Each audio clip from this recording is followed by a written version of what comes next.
Raw came in with the best rating it's had in like 4 months. So that's good news for WWE.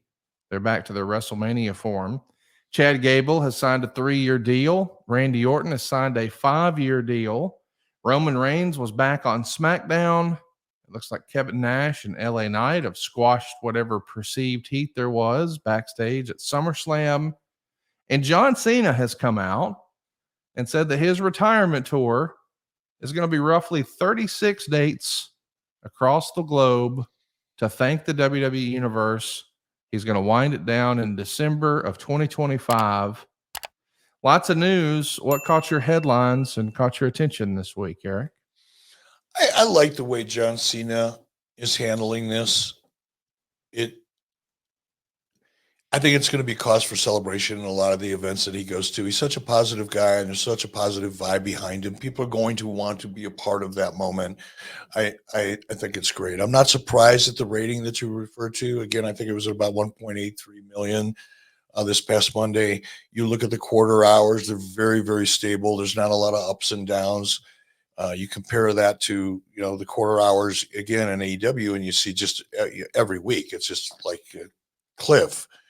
And for the most part, WWE seems to be able to hold their audience from beginning to end. Even in a case of Raw, you're going to lose some audience by the third hour, but for the most part, for a 3-hour program that happens 52 weeks a year, they do a hell of a job holding their audience. Again, it's all storytelling. I know there's like two kind of ideologies, in the internet wrestling community. One being, it's just the wrestling. We don't care about the gimmicks. We don't care about the stories. We don't care about the promos in the ring. We just want to see good wrestling. That is a very small fringe of the fringe of the wrestling audience that believes that. Then you have the other extreme that is all about the theatrics of it all. And I think somewhere in the middle, or towards perhaps the more theatrical extreme, are those people who, that's the general audience.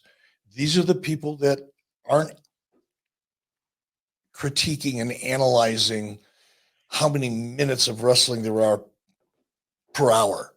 These are the people that are sitting back with a beer and a piece of pizza that just want to be entertained and look at larger than life characters and be drawn into the stories that they represent. That's the American television audience. That's 99.5% of the wrestling audience. Take that back. That's 99.5% of the general audience and probably 75% of the wrestling audience. The fringe is the remaining 20%, maybe 25%.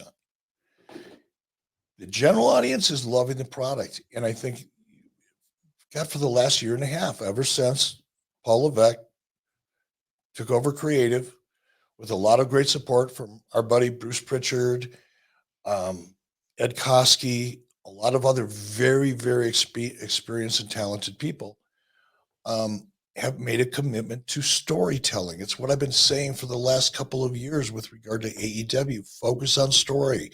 Learn how to tell a story. Learn how to develop characters and create them so they don't all look one-dimensional and all kind of look like they were cut out of the same die cast.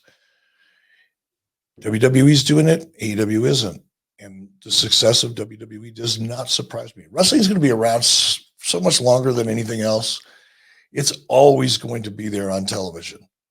Always going to be there. Because when it's done well, there's really not much better for just general, simple entertainment. You're not going to get an education watching it necessarily. But if you want to escape and just live vicariously through characters you're watching on television, professional wrestling in general, and WWE particularly right now, because of the discipline and emphasis on story, is a hot television property once again.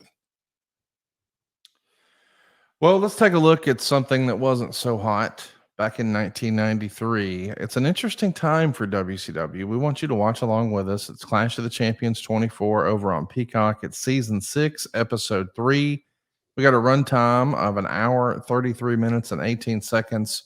We're going to talk all things WCW. But first, Eric, I'm locked and loaded on my side. I'm at 000. I've got it muted. Are you ready on your side?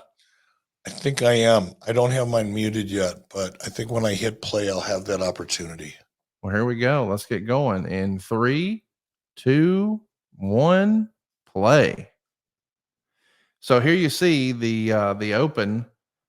This is, of course, a big deal in WCW because, well, this is pre-Nitro. So to be live is always a big deal. And this show went down on August 18th, 1993, the Ocean Center in Daytona Beach, Florida. It's live on TBS, and it does a 3.8 rating. There's 8,903 fans, so it's going to look like a heck of a crowd. But only 2,400 were paying customers. That's tough for me to wrap my head around, Eric. Only 2,400 paid in a building with 8,900 fans. Do you think is there a lesson to learn from that? Is there something to take away from that? You're muted, bud. Eric, you're muted. You've muted yourself. Eric's still with us. Sorry, I'm still with you. I'm still with you. I was trying to manage everything here, and I'm not very good at it. But yes, there's a hell of a lesson to be learned. I learned it a long time ago, the hard way, being a part of what we're seeing now and the numbers that you just shared. Once you give it away, it's really hard to charge for it. Yes. That's the lesson to be learned. Yeah, in the case of WCW in 1993, we were kind of like where AEW is now. There's a lot of parallels, right? Great talent, significant budget, great television platform. They just couldn't figure out how to create the product that would resonate with the audience in that period of time. There's a lot of great things about WCW in 1993. There were a lot of great things, just like there are in AEW.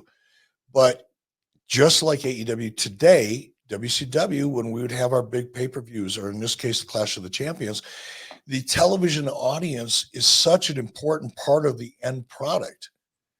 You can't compromise on that. You have to have a live audience, of a good-looking audience. When I say good-looking, I mean in terms of size, so that you can light it properly and you can bring life to the product, so that your live show feels like a live show, not like a game show.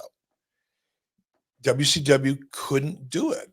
We just couldn't draw flies. So when our big events happen, particularly on TBS, what do? We papered the hell out of the market. We did everything but pay people to show up. That's how bad it was. And as bad as that sounds, the worst part is that for a long period of time afterwards, you've conditioned the audience not to part with their money. Oh, I don't have to buy a ticket. WCW is coming to town. Yeah, you don't have to buy a ticket. They're going to be giving them away. Just sit back for a week or two after they announce, and you'll be able to go to your local 7-Eleven, buy a Slurpee, and get 2 free tickets. That's how we put 8,000 people in a 2,900 paid audience. We just gave away tickets.